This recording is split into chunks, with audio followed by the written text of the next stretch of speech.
Hi everybody, I'm Ralph Ben-Murgy. Welcome to Not That Kind of Rabbi. As always, I will clarify, I am not a cleric, I am not a rabbi, but if I was, I wouldn't be that kind of rabbi. And I think that's an important distinction to make. Would you? I don't know. We'll figure it out. Lots of interesting people to talk to all through this podcast series, and I have one standing by as I speak, because we're not speaking yet. But I did want to sort of frame this conversation a bit. I guess my fundamental question will be, does capitalism have a soul? Is there such a thing? Is it a compatible idea to look at utility, look at monetary value, there's one book called One Market Under God that was written about 15 years ago, and it was about the sort of how we've made markets divine, that if you just leave them alone, they will magically and perfectly create a world for you that is just and right, and that no other system could possibly capture the human endeavor in the same way. And I've always had a real big problem with that because, the reality of the street is a different thing. And there are pieces of capitalism that move in one direction and pieces that move in another direction. So there's even a green capitalism now, right? Clean capitalism, it's called. And then there's the neoliberal capitalist. And I think one of the fundamental things that I always thought was being told to me through that lens, the neoliberal lens, was, look, there are winners and losers in the world. Get out of the way of the winners. Let them win, and they'll take care of the rest of us, the losers. But if you don't, then you're just trying to flatten everyone so that they all get a little bit of nothing. And I think that permeates a lot of kind of public and political discourse that I've encountered in my life in politics, in my life in journalism, and in my life in spiritual pursuits. So, there's always that saying, the price of everything and the value of nothing. That you can always say, well, one of the things going on in the United States these days is when people talk about social movements, they say, well, where are you going to find the money? And then some of the retorts that I think are interesting is nobody seems to ask that question when you're building an F-35 jet and you're spending $96 to $122 million per jet. There's the money, because you need the jet. So, as always, that kind of thinking is really about what are your priorities. And so through a spiritual lens, where does capitalism land? I'm figuring that out today with Lou Schizas. And Lou and I have never met, but Lou is the happy capitalist and has happycapitalist.com? Happycapitalism.com. Look at the way you said that. Yeah. Zim.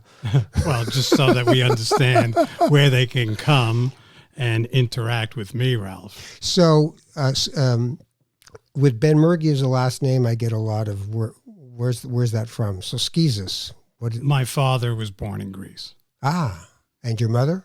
French Canadian from Quebec. Wow, where did they meet? Montreal.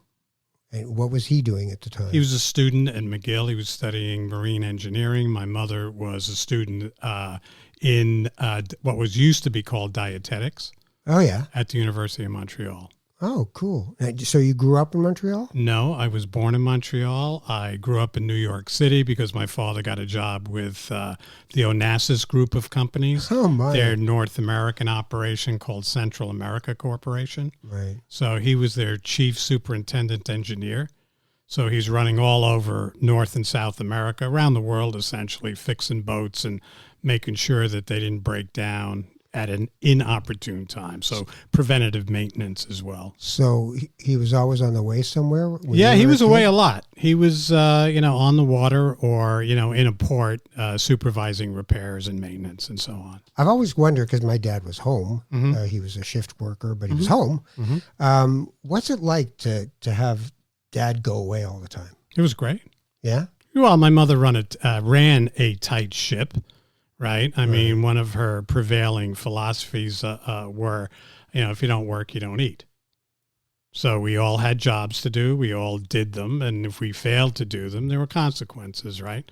Because she was one person with 3 children underfoot, and everybody had to do what they were asked to do on a timely basis. Where are you in the three children? I'm in the middle.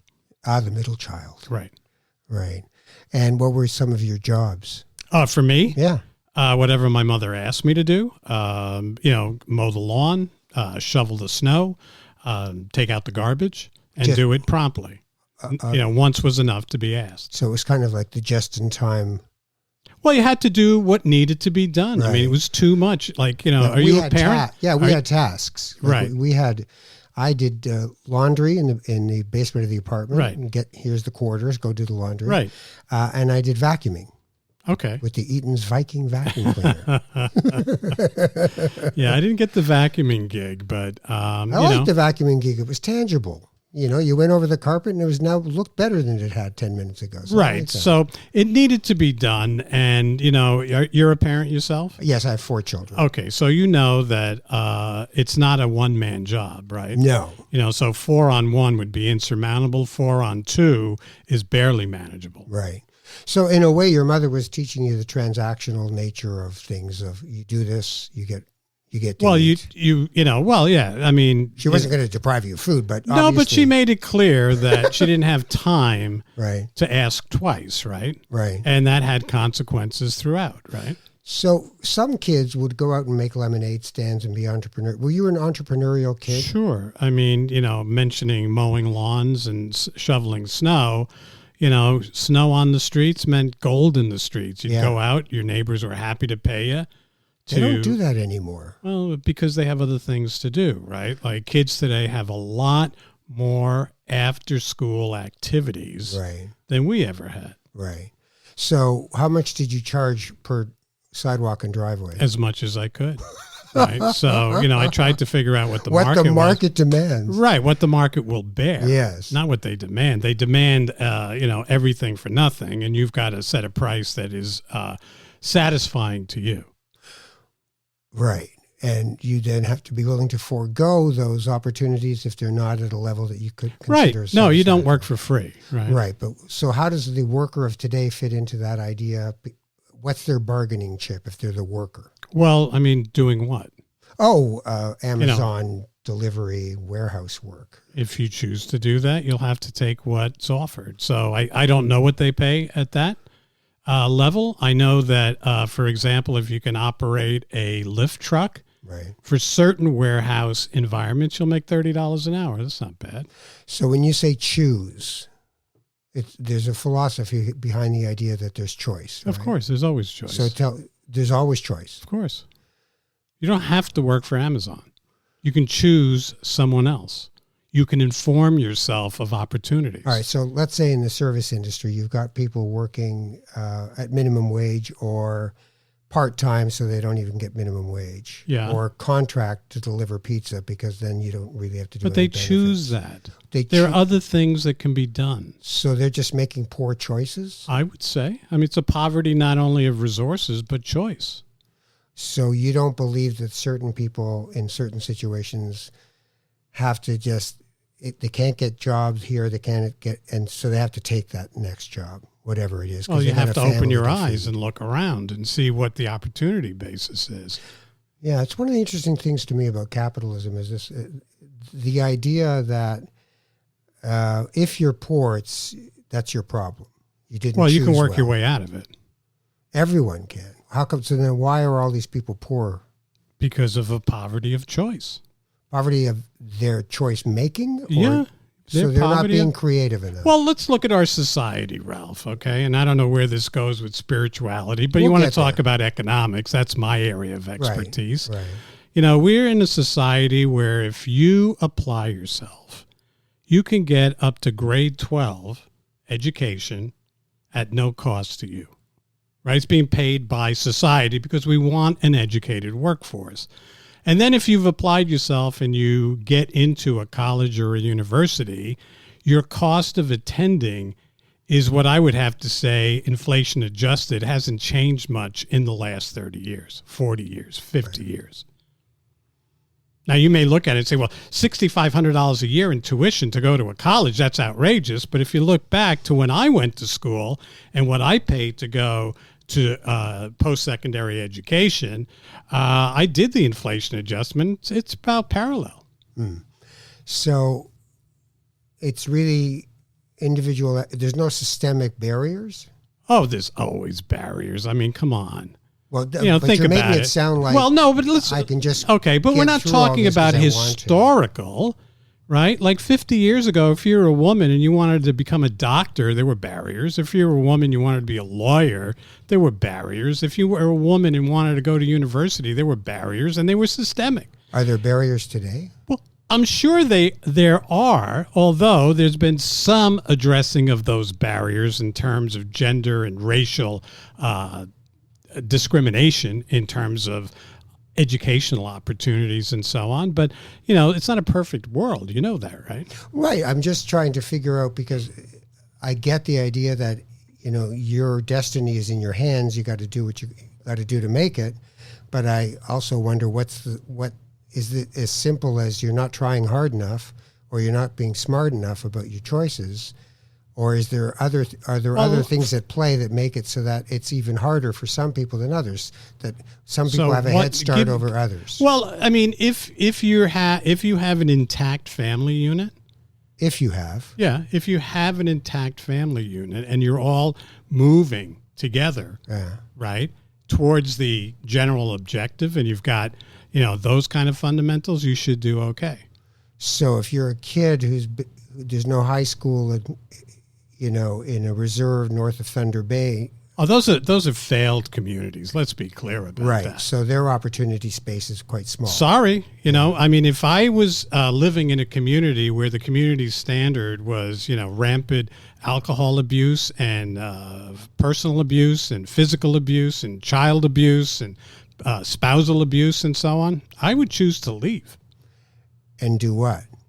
Just to get out of that environment. I mean, think about it, right? I mean, from my knowledge, and I'm no expert in that field, but what I've read would suggest that they're not healthy communities.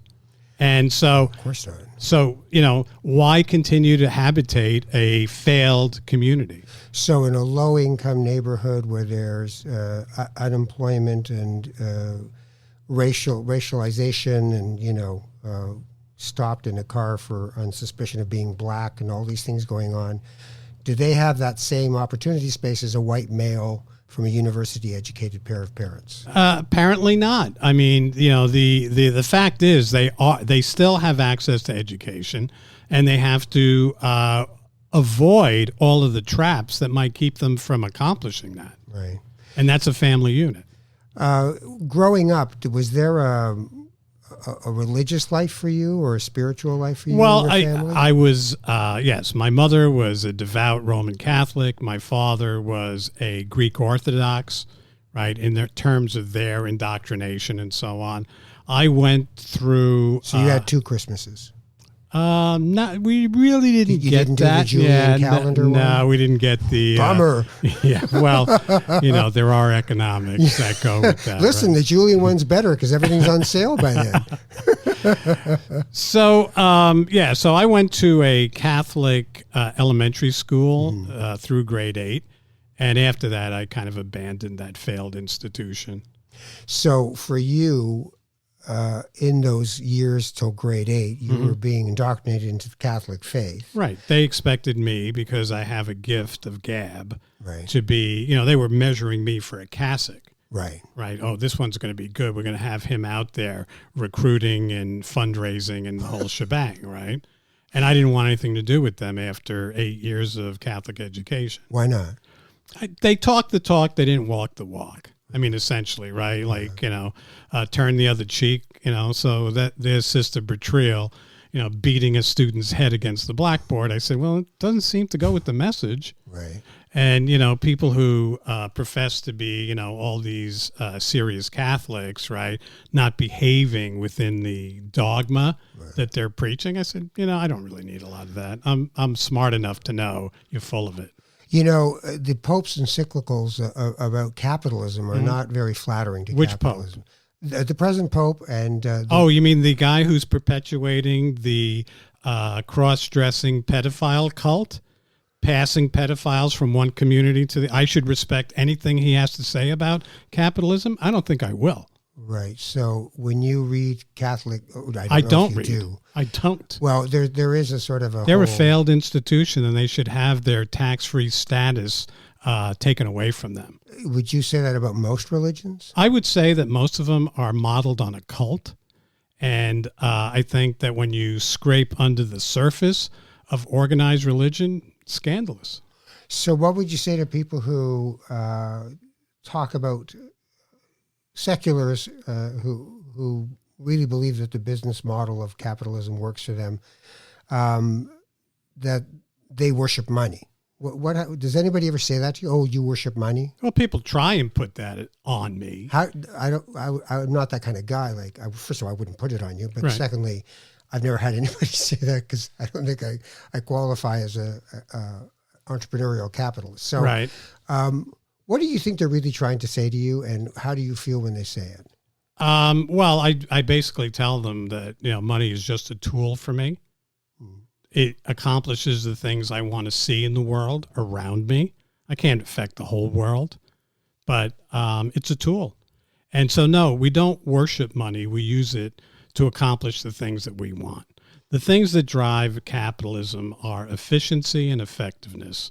And if you're not being effective and efficient, we lose interest in you because you don't get it.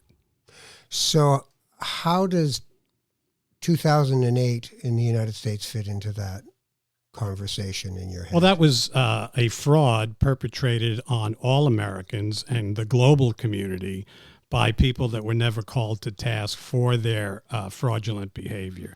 And it was predominantly in the subprime mortgage area where characters that had bought off regulators, right? There was a guy named Angelo Mazzillo from Countrywide Financial. I don't know if you're familiar with him. No.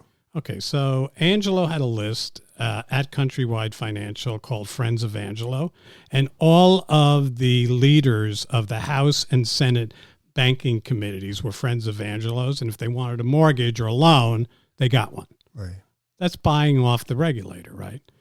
So a fraud was perpetrated on the American taxpayer, and there was no retribution. Now, at the time, I was on the radio calling for public trials and public executions of those characters because at the time, if you recall, the U.S. was in an active combat role in Afghanistan and in Iraq.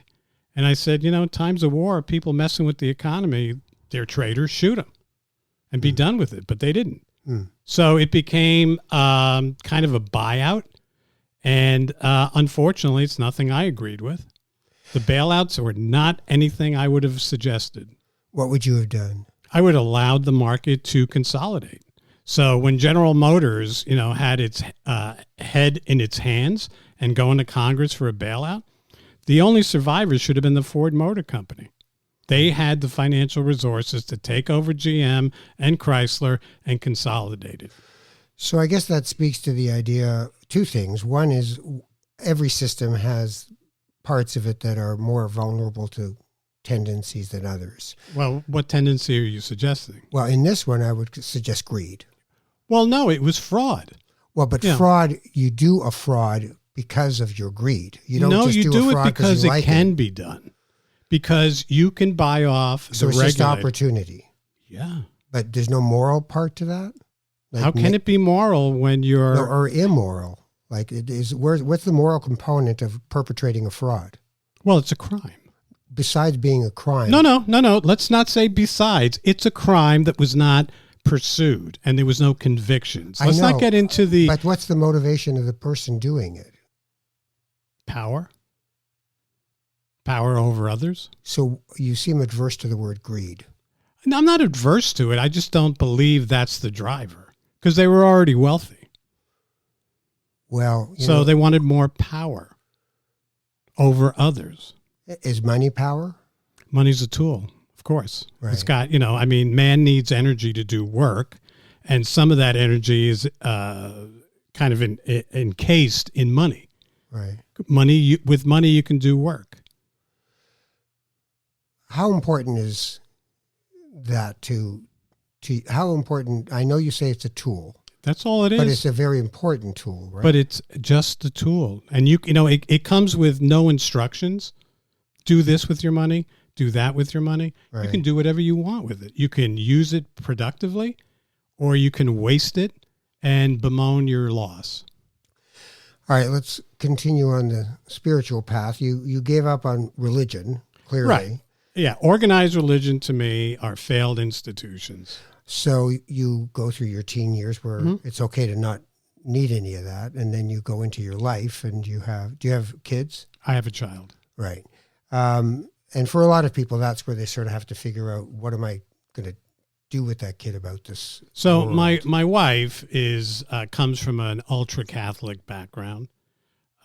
She used to be more dogmatic about that. Three of her uncles were Catholic priests. Wow. Her mother, deep Catholic faith and so on. And I just, said, well, if you want to impose that on Madeline, right, I want you to make sure you keep an eye on the leaders, if you will, of that whole structure, right, to make sure she doesn't become a victim. Right. And over the course of my daughter's life, she rejected the entire dogmatic approach as well. So, we're kind of out of it. My daughter will go with my wife to Christmas Mass and so on, just as some kind of social thing. Right. It's like, And she likes the children's mass at Christmas time because the kids sing choir and so on and so on. like Jews doing high holidays. I guess. Yeah, that's what we do. I don't participate. Well, you could come. I don't participate in, Come with me next time. We'll have a great time. No, I'm saying, when my wife and daughter go, I've kind of said, I played along for a while when I was first married, right? Say, okay, I'll try it. I'll try and reintroduce myself because it was important to her. Right. And I realized it was just a one-way communications. I am the middleman between you and, the spirit world or God or whatever you want to call it. And you will listen to me and I will talk to you. And then, whatever you have to say or do is unimportant to us. I said, you know what? I've had enough. When you were a kid, who was Jesus to you? Like, what did Jesus mean when you were still before grade 8? It was just an idea, a concept, when I looked at my religious education, right? Because I was baptized, I was confirmed. I think that's as far as I went. The 10 Commandments were okay. 10 good rules. Don't kill anybody. Don't steal from anybody. Don't, shag the neighbor's wife and so on and so on. Respect your parents. Yeah, just try. Those were fairly easy to understand and implement. Right. So that's and Jesus as a historical figure, might have been, might not have been. You never saw Jesus as a divine figure? Kind of hard to. For some. Well, yeah. For others, quite easy. Yeah. It depends what floats your boat. Like for me, I look at it and say, well, interesting idea. As a historical figure, he thought he was the Messiah, or others thought he was the Messiah. And it turned out that whatever his life was about, it was snuffed out pretty quickly. Right. So has anything replaced that for you spiritually, or is that just over there? Well, I definitely believe that there's something other than, this little tribe of mammals that dominate this planet, right? I just don't know what it is. And you don't explore that? What do you mean? Well, that's a question. Do you pursue that question? Could it be, or do you I believe find that ways to access it? Well, I don't spend a lot of time pursuing it, but I will. Are you familiar with the Templeton Prize? Only the name. I'm not familiar with So the content. Sir John Templeton, I had the opportunity to interview him on my radio show in Calgary. And he was the founder of the Templeton Group of Funds. Right. So he was one of the first characters in the post-war era to recognize the opportunities to profit from the growth in the global economy after the devastation of World War II. And he was a very devout Presbyterian, and he ended up, when I was talking, he was an 80-some-odd-year-old billionaire, and he had funded the Templeton Prize to pursue research in religion. So he looked at the world and said, well, there's prizes for engineering and there's prizes for science and there's prizes for this and this and this, but there's nobody spending any time or money pursuing research in religion. So he started a committee that reviews those that are participating in the spiritual environment and awarding a $3 million prize per year. It's the largest cash prize given in the world. And, I've seen some of the recipients, like Mother Teresa and so on and so on. And, some of the things that they had to say about the spiritual world in its active phase in humanity. Mm-hmm. That's about it, right? That's the only amount of research that I have done in that area. So where do you get your sense of community? Me? Yeah. Well, Toronto Mike, of course. Yes, of course. Because he has created this opportunity for me to meet some like-minded people and some people that I want nothing to do with, right? And that's the nature of my personality. If you get it, I got time for you. If you don't get it, I don't want anything to do with you because you're a waste of my time. And that's my only real asset is my time. When you were saying that, I was thinking, do you, if you don't agree with someone? No, you got to get it. Like, well, get what? Well, that it's your life. What do you want to do with it? And how much of that is material? I think it depends on what you want. Like money's wasted on me. Okay, I make money, but not for me. I make it so that my daughter, can pursue the things that impassion her. Why? It's my responsibility as a parent. When she was 11, she gave you her first invoice. Is that right? Was she 11? I think she was 11. I had asked her to do some, she's much better with technology than I am. So I asked her to videotape on her phone and then edit it. And she gave me her invoice. I think she was 11. I'd have to look because I have it in a file somewhere. Why did the invoice enter it? Why? Yeah. Because I'm trying to imbue her with the sense of what you got to do if you're going to work for yourself, and you can do the work, but if you don't collect, if you don't do the administration of the work, you don't get paid. So what do you say to the people who talk about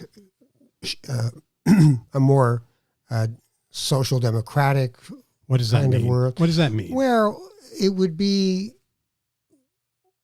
think of the Norway, Finland, Sweden kind of I've never models. been there. High welfare state, high taxes. How's it working out? Actually pretty well. Life According expectancy is very high. High suicide rate in those countries? No, not any higher than Manitoba on a dark winter night. Okay, Manitoba's its own universe. So, okay. that's a different story. No, but it's not bucolic, right? No, I'm not trying to tell you. You're trying to tell me that it's you better. asked me, how's it going? In other words, you were saying, how's that working for you? Yeah. Well, on the other hand, without knowing that there are actual happiness statistics for the way people live their lives and whether they feel like they're taken care of, whether there's a safety net, how they feel about taxes, all of these things are things where in our culture, we have taken it to say, for instance, politically, I work in political communications with people sometimes. Mm-hmm. You're never allowed to say the word tax. It's a swear word. It's taking money from you. It's your money. And I find spiritually, it makes life very small to think like that. That there's certain things we can't afford on our own that we need to pool our resources to get, like a fire truck. It costs a lot of money. So it's good if they show up. As well, if there's actually a fire, in today's universe with the improvement in building materials and fire suppression systems, we really don't need them. And when you see them out and about, the majority of times they're out at an auto accident, a fender bender, just to tick the box on activities. How many calls did you make? Oh, we made all these calls. How many were fires? Very few. So I would posit. Do you need police officers? Do you Pardon need me? do you need a health system? Okay, let me just walk you through each one of these examples. They're all a waste of money? Okay, so let me just walk you through. What did I say? Efficiency and effectiveness. Okay, so we have a fire department that is no longer needed as they were 100 years ago to put out as many fires, right? So they have redeployed themselves to be traffic barriers at fender benders. You realize that, right? I think you're oversimplifying. No, but I am continue. giving you the facts, and if you want to do the research, you go right ahead. Gladly. Okay, police. Have you ever seen the Toronto Police Service issue a force deployment audit? No. So we have an army, a paramilitary group called the Toronto Police Service, and there's police services everywhere. And where are they positioned? Like, I would say that if I was the commander of a paramilitary group, I'd be deploying them where there was violence and crime. They're not. It's a early retirement program for people standing on street corners and writing tickets. Wow. Yeah. You have a very jaundiced view. No, it's not jaundiced. It's It's services. Well, it's a pyramid of extortion. When you look at an economy like ours, where 58% of GDP is attributed to government, that money has come from somebody, and they've borrowed in order to spend it on the pyramid of extortion, which is populated by the minions of the system. Okay. So I'm trying to find where's the heartfulness, the compassion. Well, no, wait. How do we go from critical analysis to now you want to do critical the analysis? It's your particular point of view. No, about it's a those fact. services and their It's a effectiveness. fact. If you actually wanted to, Is my oncologist a waste of tax dollars? how are they doing on curing cancer? In my case, really well. Okay, well, good for you. So what you have you're a going specific, down to anecdotal pieces when I'm saying there are a whole bunch of people who believe that paying taxes are a bad thing, but also what how happens about being there? effective Okay, and but wait a minute. efficient? What happens there is that you end up with this libertarian idea that the private sector is always better and always is more effective. I didn't say that. Do you think the private sector is more effective? say that. I didn't say that. You know what I think? I think there's better ways to measure outcomes. And we get all kinds of, how do you feel about it, blah, blah, blah, without measuring the outcome. So you believe in taxes? I believe that there's a fair amount of tax that, people. Are we there or are we way too high? Well, if you've followed my career at all, you'd know that I'm interested in exploring what they're doing in Singapore, where the income tax is 10% and the capital gains tax is 0%. Because that will stimulate the economy? Is that No, the because when you do that, the sound of capital coming to your country is deafening. And once you're into aggregating capital, the economy tends to do pretty good. So Singapore being a city-state function, quite small. So should we decentralize things? Well, I think that, it's what we have is not effective or efficient. So just to get back to the police analogy, okay, does it make sense to pay, I don't know, some number of thousands of police officers $100,000 a year to do things like patrol? Or can we get people at a lower cost to do those kinds of things? Every year, colleges across the country have a police fundamentals course that rip and strip tuition money out of kids that want to get to be a policeman because they make 6 figures a year and they get a pension, and then they end up being a mall cop. Yeah. How about just saying, okay, we're going to take the budget, the $1 billion plus in Toronto for the police budget, right? And we're going to deploy it differently. So instead of having, the SWAT team with the truck and everything else, how about we just have more people on the street as an observer of what's going on and a reporter to the armed paramilitary group? All right. So smaller paramilitary, more observers. How do you feel about on a city block, 40 houses, 40 lawnmowers? Would you like the idea of 10 lawnmowers and you sign them up online and say, I'd like to use a Saturday from 11 to 2? Might work. I'm just trying to figure out where we share instead of where we keep. I don't want to have a lawnmower, right? Right. But we're set up for high consumerism, right? We're set up I don't for know. everybody I mean, gets their own stuff. you can choose You could choose. You need other people to cooperate if you want to. No, well, I mean, share a lawnmower. I heard you today on Humble and Fred saying, your clothing is from Value Village. Yes, I shop in the same place. Thank God you're not my size. Yesterday, I was at the Salvation Army. Yes, in Oakville, and I picked up one of those carriers for the dogs. Yes, for $6. A small one. Right, the one that you would put a dog in to put on a plane. To the vet or $6. $6. Retail, what do you figure that is? 50, 60? Oh, more. Yeah. So there's plenty of opportunities to, find a lawnmower, right? Right, but I'm talking about a community feeling connected as opposed to everybody in their own place doing their own thing. Okay, so here's the problem with sharing. There's he's always using it. I never get a chance to get it. Blah, blah, blah. I was on an office floor, shared accommodation in Calgary, where all of us had our own office, but we shared boardrooms, right? And there was no rules about, how many times a month and this and that. So my partner and I... There's the first mistake, by the way. What's that? No rules to when you can Well, I didn't set the agenda. Right. And, so we were very active in prospecting and so on for clients. We used a lot of boardroom time. Right. And people started complaining. I said, well, I thought it was a first come, first serve. No, we're going to regulate you. And I said, well, I didn't have that understanding when I signed this lease.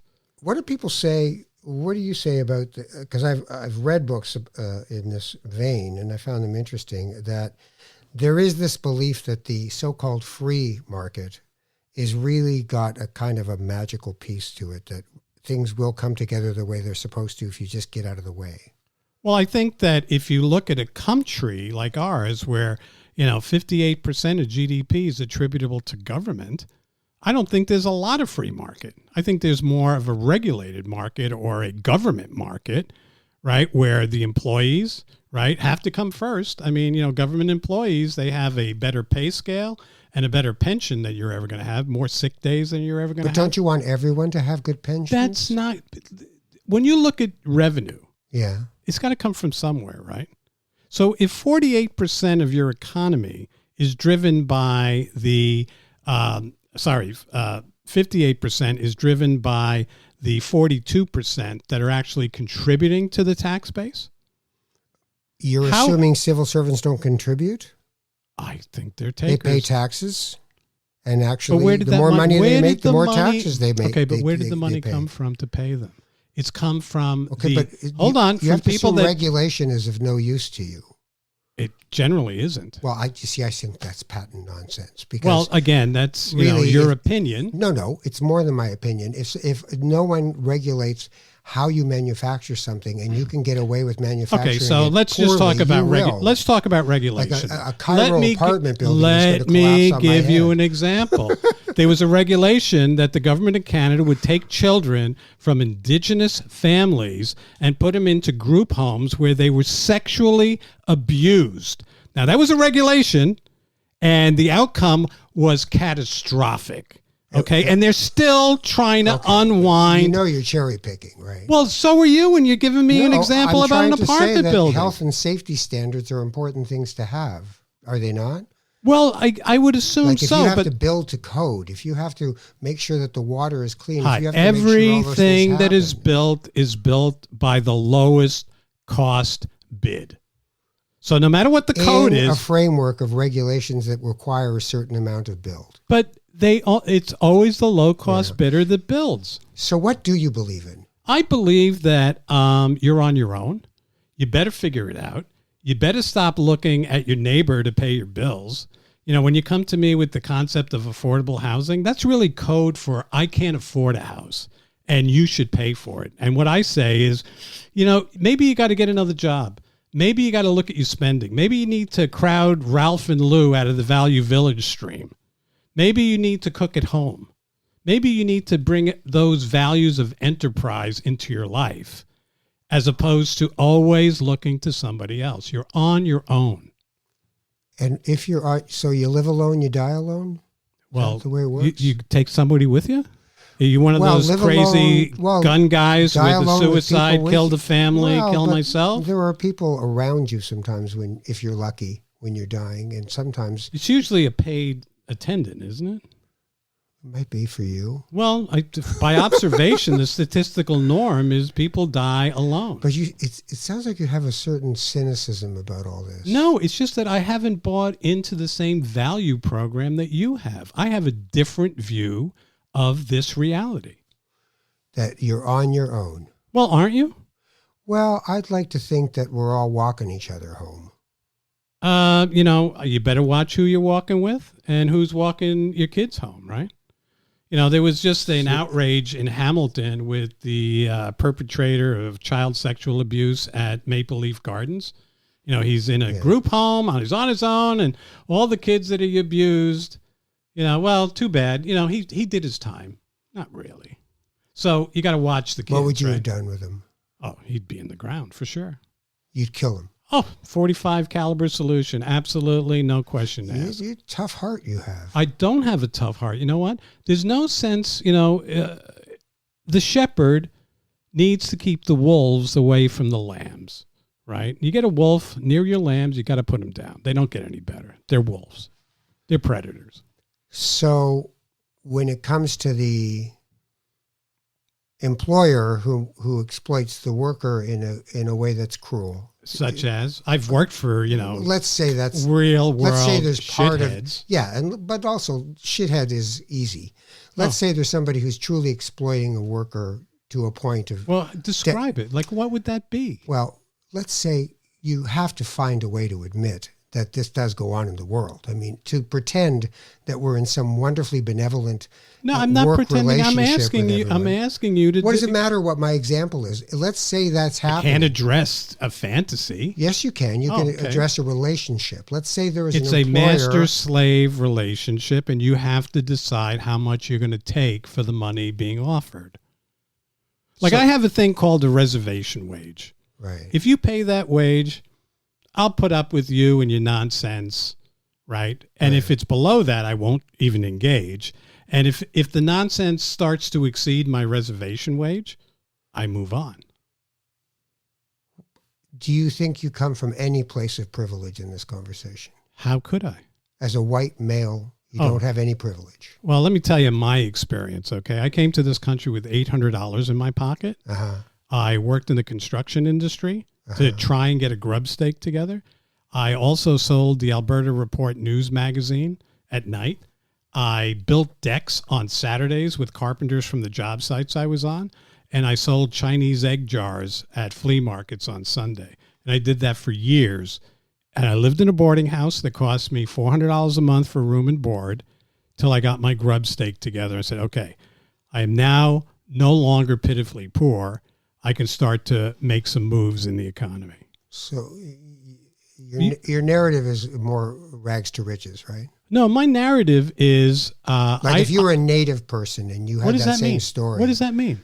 If you were from the Blood Reserve in southern Alberta and you were the guy who was going to come and build the deck, would you be as welcomed as you were as a white guy? Well, I was the laborer, Granted, so I didn't have a lot of skills. But you were a white guy. Would you? Well, it's because I knew the guys on this job.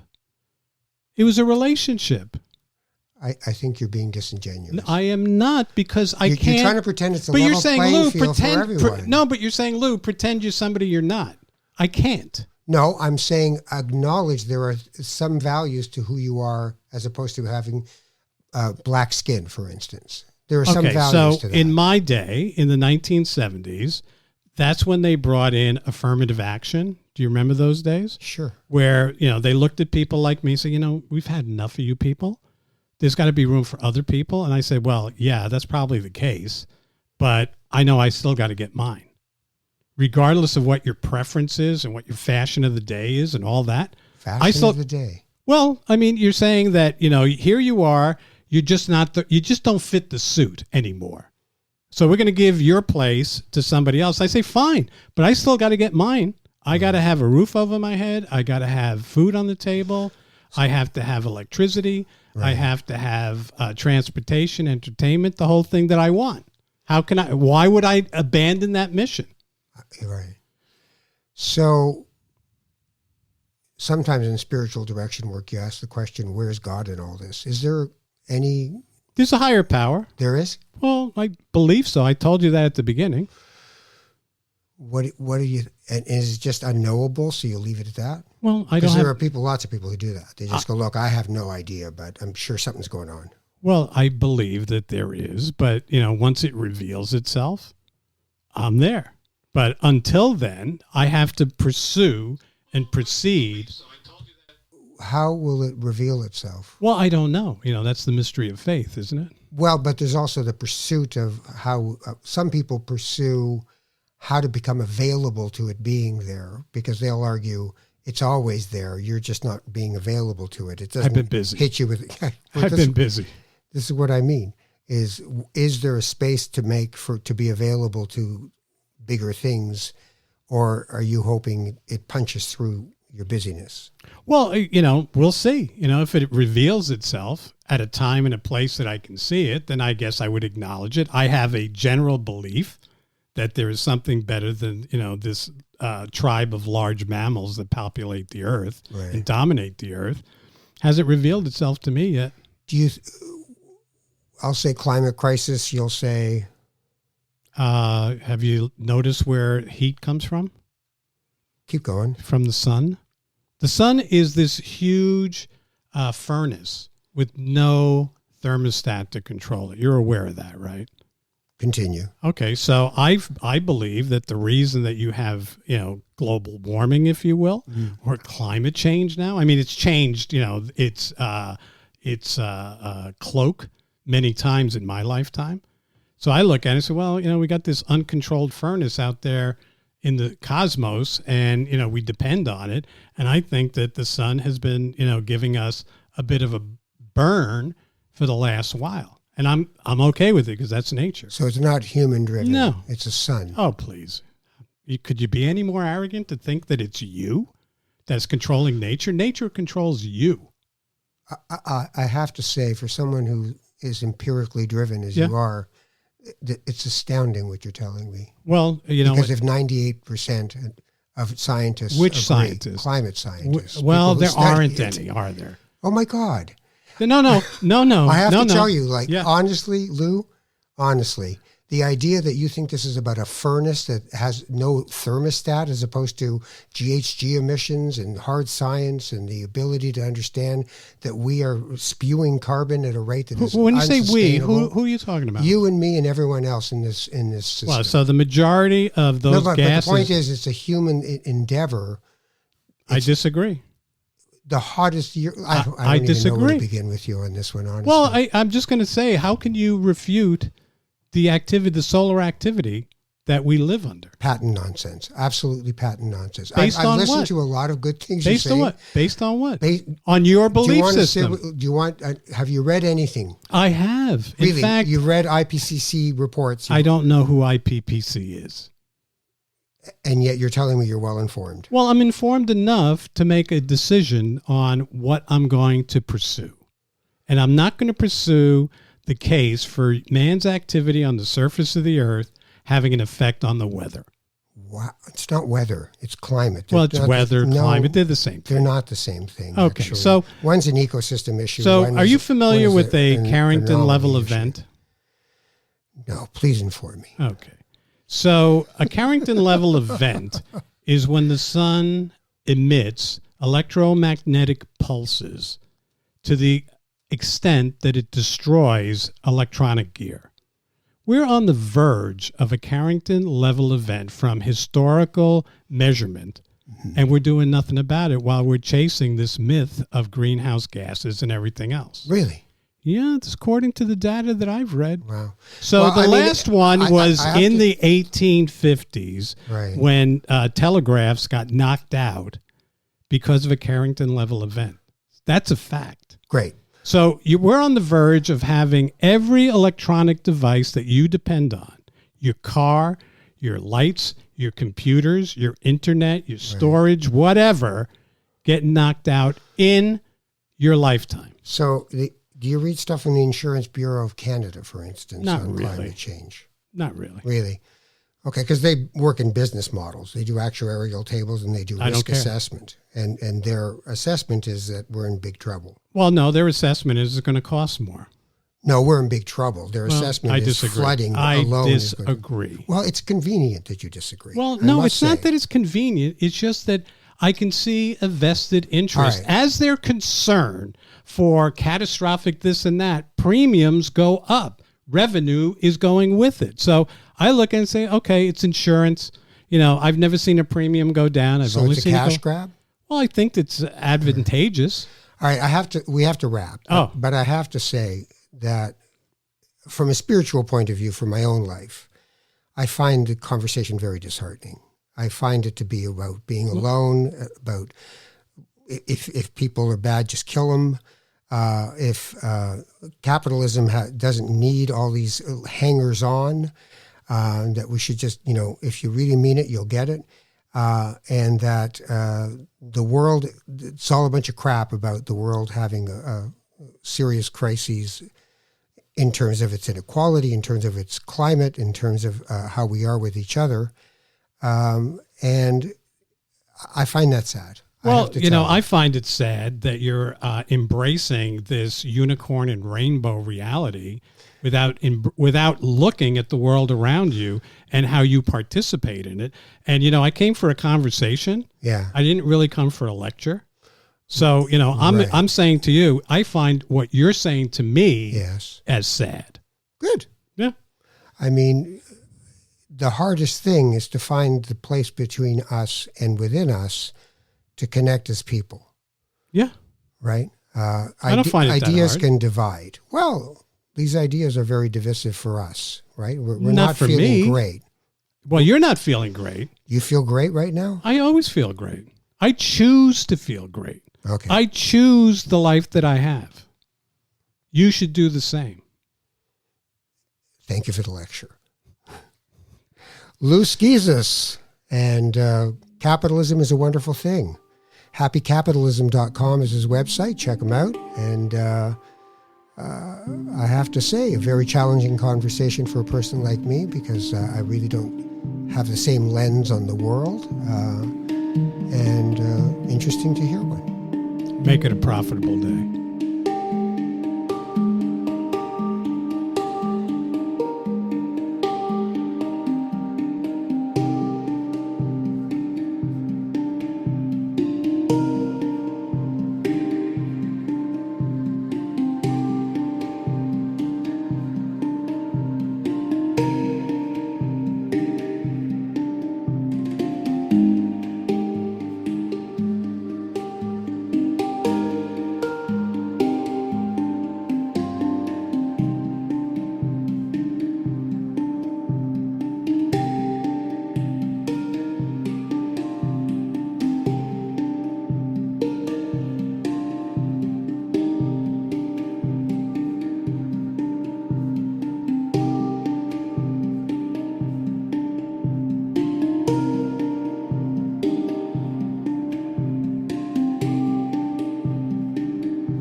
This podcast has been produced by TMDS and accelerated by Roam Phone. Roam Phone brings you the most reliable virtual phone service to run your business and protect your home number from unwanted calls. Visit roamphone.ca to get started.